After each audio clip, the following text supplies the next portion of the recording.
Buen día amigos de Perú 21, yo soy Patricia Quispe y esto es Tribuna Electoral, un espacio que ha creado Perú 21 con la finalidad de darle la oportunidad a los candidatos al Congreso de la República a que expongan sus propuestas y principales lineamientos en caso de acceder a una curul en las elecciones que se celebrarán el domingo 11 de abril. Hoy nos acompaña Shadia Valdés. Ella va con el número 10 de Podemos Perú. Es abogada con una maestría en Gobierno y Políticas Públicas y tiene varias propuestas interesantes relacionadas a aspectos sociales. ¿Cómo está? Muy buenos días, Patricia. Agradecerte a ti por la invitación y al medio para que puedan un poco conocer un poco más de mí y de las propuestas que quiero llevar al Congreso. No, muchísimas gracias a usted por aceptar la invitación de Perú 21 y de Tribuna Electoral. Uno de los temas que veo en su plataforma, entre los lineamientos de su propuesta, es el de la prevención de la violencia contra la mujer. ¿De qué manera se puede apoyar para mejorar el sistema que el gobierno ha estado en los últimos años tratando de impulsar, pero aún no se logra revertir las cifras alarmantes que hay de violencia contra la mujer? ¿Cuál es su propuesta concreta sobre ese tema? Mira, durante la experiencia que tengo, que son más de 10 años, he estado en el gobierno regional del Callao como jefa de Desarrollo Social, Población e Igualdad de Oportunidades. También estuve como regidora en la Municipalidad Metropolitana de Lima y en otras instituciones públicas también. ¿Qué me llevó a ver? Porque es un trabajo y una propuesta que quiero impulsar desde hace muchísimos años, de que las políticas públicas que dicta el gobierno central son aisladas hacia los gobiernos locales y regionales, o sea, no se articulan. Por un lado, las municipalidades hacen su esfuerzo con apoyo del Ministerio de la Mujer, pero por otro lado, el gobierno regional, que tal vez puede tener una mayor intervención, no tiene las facultades, y cuando van a pedírselas al Ministerio de la Mujer que les dé facultades para, por ejemplo, poner una casa refugio, los trámites son muy burocráticos. Incluso para las casas les piden determinados parámetros que a veces son ya demasiado exagerados. Entonces, no hay la facilidad hacia los gobiernos locales y regionales de que haya una articulación transversal. Entonces, nuestra propuesta, aparte de solamente articular, es que haya una sola política pública que se pueda articular entre el gobierno local, entre el gobierno regional, trabajar de la mano con la policía, con la defensoría, el Ministerio de la Mujer y todas las instituciones vinculadas, pero de una manera transversal, absolutamente todas las instituciones. Porque, ¿qué pasa? Tenemos leyes, sí tenemos leyes, pero lamentablemente esas leyes se cumplen de manera no a cabalidad. ¿Y eso por qué pasa? Porque no capacitamos tampoco. Por ejemplo, durante la pandemia hemos visto cómo se han aumentado los índices de violencia. Incluso el primer feminicidio se dio en el Callao. Cuando las mujeres agredidas van a denunciar a la policía, ¿qué le decía la policía? Regresa a tu casa, estamos en cuarentena. Entonces las regresaban a vivir con sus agresores. O a veces cuando llenaban el parte policial ponían en el número de contacto el número del agresor. Entonces cuando llamábamos a hacer seguimiento, podíamos alertar al agresor de que la persona agredida estaba poniendo una denuncia. Y eso lo único que ocasionaba era poner en riesgo la vida de la persona que había sido agredida. En esa articulación que usted plantea, entonces también tendría que entrar a tallar, además del gobierno central, los gobiernos regionales, los gobiernos locales, instituciones, por ejemplo, como la Policía Nacional, el Ministerio Público e incluso el Poder Judicial, ¿no? Así es, tienen que estar todas las instituciones en la misma línea, bajo la misma política pública y que todas trabajen de manera conjunta. ¿Por qué? Porque si no se dan trabajos aislados y los esfuerzos aislados a veces no tienen una capacidad para reducir las brechas. Ahora, estamos hablando de violencia contra la mujer, pero durante la pandemia también hemos visto que nuestros adultos mayores también han sufrido violencia. A través de los medios hemos visto que los hijos botaban a sus padres incluso de las casas. Hemos visto también violencia contra las personas con discapacidad, que ya vienen luchando por muchos años por una ley y que se cumpla la ley. ¿Por qué? Porque ellos ya tenían una ley, pero sin embargo las instituciones no han cumplido. Y eso también es función del Congreso, porque el congresista también tiene la función de fiscalizar que las leyes se cumplan. Entonces, Ahora, tenemos, dime. ahora disculpe, ahora, ¿de qué manera se puede fortalecer el trabajo que ya realizan los centros de emergencia mujer? ¿Están funcionando? ¿Qué es lo que falta para que tengan una respuesta mucho más eh, Mira, la para, mayoría de centros de para emergencia proteger a las mujer mujeres que sufren violencia? La mayoría de centros de emergencias mujer no funcionó durante la primera etapa de la pandemia porque obviamente a todos se les mandó a su casa cuarentena y hay algunos que han empezado a funcionar a medias, pero no tienen la capacidad como para atender ese tipo de denuncias. O sea, sabemos que hay psicólogos, que hay abogados que te dan, que te orientan, que te van, mandan nuevamente al ministerio, pero una mujer que es agredida, a veces cuando recurre al centro de emergencia mujer no encuentra el soporte emocional para continuar la lucha. O sea, simplemente encuentra, bueno, haz tu cola, haz tu cita, que te hagan los exámenes médicos y a veces te programan examen médico para la otra. Incluso la ley dice que el agresor debe ser retirado del hogar y en caso no se pudiera, tiene que ser la víctima la que sea retirada. ¿Qué ocurre? ¿Qué es lo que ocurre mayormente? Que es la víctima la que se tiene que ir y a veces no tiene los recursos para mantenerse ella y a sus hijos fuera. No debe ser así. De probarse 100% de que hay un agresor, debe ser el agresor el que sea retirado definitivamente del hogar sin ningún pero, sin ningún espacio en la ley que le permita a él regresar. ¿Por qué? Porque muchas veces por un tema de dependencia emocional, de dependencia económica, las mujeres regresan. Entonces eso lo único que ocasiona es que haya mayor índice en temas de violencia porque los vuelven a agredir e incluso también pueden llegar a acabar con su vida. Entonces no debemos permitir que pasen estas cosas. Para eso también se debe trabajar de manera articulada. Ahora, ¿qué pasa si perdón, qué pasa si todos los casos de agresión se retiran del hogar? No hay espacio tampoco para que puedan recibirse a todos. Entonces sí debe ser el agresor el que sea plenamente retirado del hogar. Ujú. Ahora, otra de sus propuestas versa sobre el transporte seguro para que cuente con un mayor apoyo policial también este servicio, de tal forma que pueda al final haber una mayor seguridad. Pero ¿en qué consiste concretamente ese planteamiento?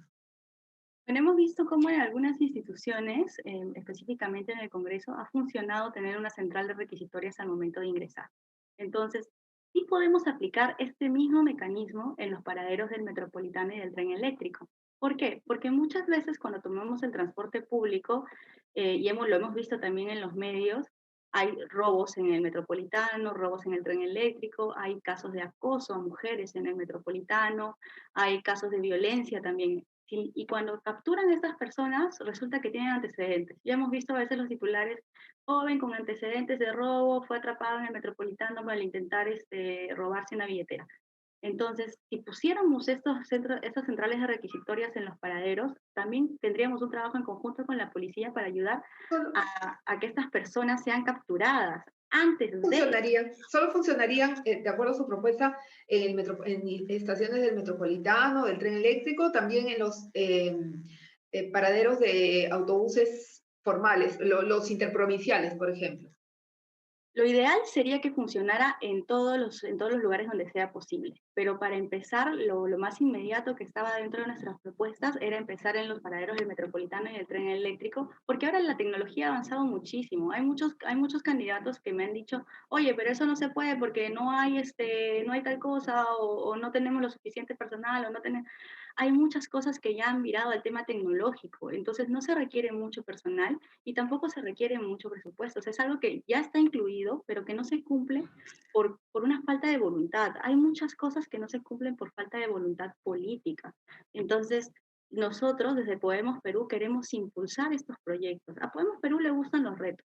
Entonces queremos impulsar este proyecto para tener un transporte seguro, para tener un transporte donde no haya violencia, para así poder reducir brechas. Esa es nuestra principal propuesta, reducir brechas.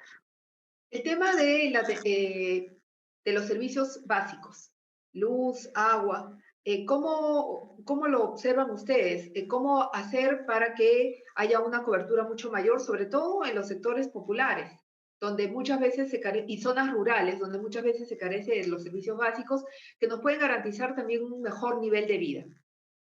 Mira, sin ir muy lejos, sin ir a las zonas rurales, aquí en Lima, más de 1 millón de limeños no cuentan con acceso al agua potable. La misma cantidad o incluso más ahorita está peleando por tener un título de propiedad y necesitan el título de propiedad para poder acceder a servicios básicos y también para poder mejorar sus zonas en el tema de transporte, de construcción de muros de contención y de escaleras. Entonces, ¿qué pasa? Hace unas semanas atrás me encontré con el director de COFOPRI y le pregunté cuál era el problema, o sea, cuál había sido el problema y me decía, mira, nos han dado un presupuesto para titular a, por ejemplo, 20.000 personas, pero sin embargo ese presupuesto nos haría titular a esas 20.000 personas en los próximos 40 años. Entonces, ¿de qué estamos hablando? Y cuando me hablan de la falta de presupuesto, nos lleva a otra cosa, que en el 2019 la Contraloría detectó que nos habían robado 23.000 millones de soles en actos de corrupción. Y eso es lo que la Contraloría pudo haber detectado, o sea, porque puede ser que haya sido el doble, no sabemos, porque la Contraloría sabemos que también tiene una falta de presupuesto y de personal para poder revisar todas las obras. Entonces, si ha sido tan alarmante el monto de 23.000 millones de soles, imagínate lo que pudo haber servido ese dinero en estas instituciones, para reforzar Sedapal, para reforzar COFOPRI, para reforzar incluso la misma Contraloría. Por eso en el plan de gobierno de Podemos Perú, e incluso nuestro candidato a la presidencia, Daniel Urresti, también ha salido en varias entrevistas a decirlo, estamos proponiendo la creación de un nuevo ministerio, el Ministerio de Fomento y Obras Públicas. Este ministerio le quitaría la facultad a los otros ministerios de construcción de obras. Solamente se dedicaría a construir obras, ya sean hospitales, sean colegios.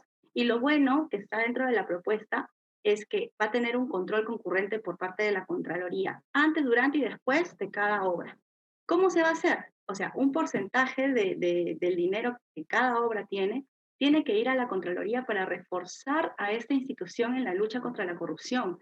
Entonces, realmente es un proyecto muy ambicioso que acabaría con la corrupción y nos haría ahorrar millones de soles que pueden servir para lograr que toda Lima tenga acceso al agua potable. O sea, no es que no se pueda. Nuevamente lo repito, es una falta de voluntad política. Ya nos han demostrado reiteradas veces, reiterados gobiernos que están implicados en actos de corrupción, que lo único que han hecho es beneficiarse ellos, aumentar sus propiedades, aumentar sus patrimonios, vacunarse a espaldas del pueblo, que lo único que les ha importado es ver qué beneficios sacan ellos. Y nosotros como servidores públicos, el mismo nombre lo dice, estamos al servicio de la población. Entonces yo como servidora pública, cada vez que salen estos actos de corrupción, estos destaques, siento vergüenza porque es algo que daña nuestra carrera. Aquellos que sí estamos en el servicio público para servir a la población, sí nos ofende que estas personas utilicen sus cargos para beneficio propio.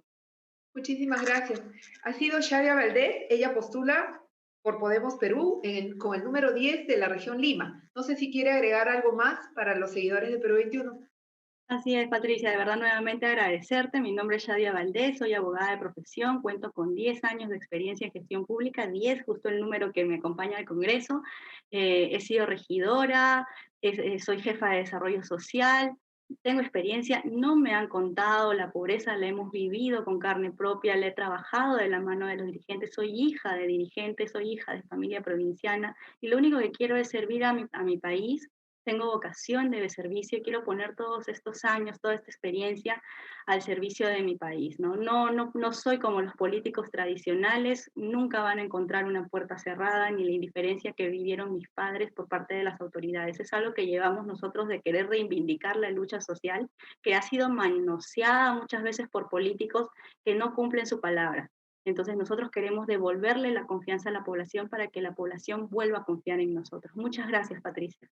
No, gracias a usted por compartir esas iniciativas y No esas sé, propuestas. perdón Patricia, y no se olviden este 11 de abril marcar las 3P de Podemos Perú y escribir el número 10. Shadia Valdés, abogada con una maestría en Gobierno y Políticas Públicas, número 10 de Podemos Perú. Este domingo 11 de abril, usted decide. Muchísimas gracias por estar en Tribuna Electoral y con ustedes, amigos, será hasta una próxima oportunidad con un nuevo candidato al Congreso de la República que comparta con nosotros los principales lineamientos de su plataforma electoral. Muchísimas gracias, cuídense mucho.